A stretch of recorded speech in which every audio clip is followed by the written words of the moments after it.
Like to me, I'm like, okay, I'm gonna take my time.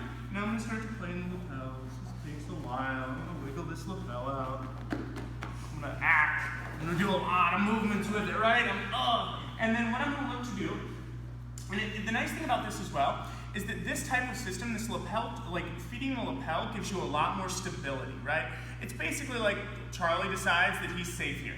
Okay, you get to be safe here. Now I'm just gonna make the position slowly and slowly worse for you because I'm not worried about you getting out. If Charlie's like bridging and mucking and doing all of this stuff, yeah, great, like that's my opportunity to attack. And he's gonna give me holes there, okay? But if he's not doing anything, I'm like, okay, well I'm gonna make this position as advantageous for me as possible and force you, to a 20-80% mechanical disadvantage versus the like 70-30 that I have just being in side control, okay? So from here, I'm gonna open this up, and if I can, I'm gonna look to keep a crossface, and I'm gonna feed this underneath, okay? Now, the nice thing about this is not only do I have my crossface, right? It's a nice anchor for that, so I can drive my shoulder in, but this also acts as an underhook, okay? Normally when I have an underhook, it's like this, right? And what the underhook does is it stops my partner from coming out and taking my back, right?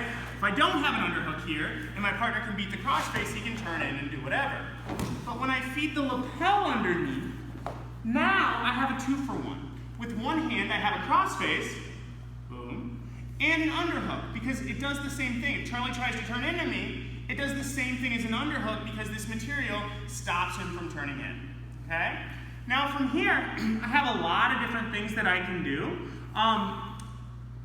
Let's just get here and then we'll work on playing from there, okay? So from here we start in side control. And again, this type of system is when my partner's not moving. So I have a crossface, not a great crossface, but I know my partner's not moving. I'm gonna take my time, wiggle out the gi, feed it underneath, make my grip. I'm gonna bring my partner to me. Once they're brought to me, I'm gonna drive my shoulder in, and now we're in business, ready to start to isolate arms, that kind of thing. 3, 2, 1.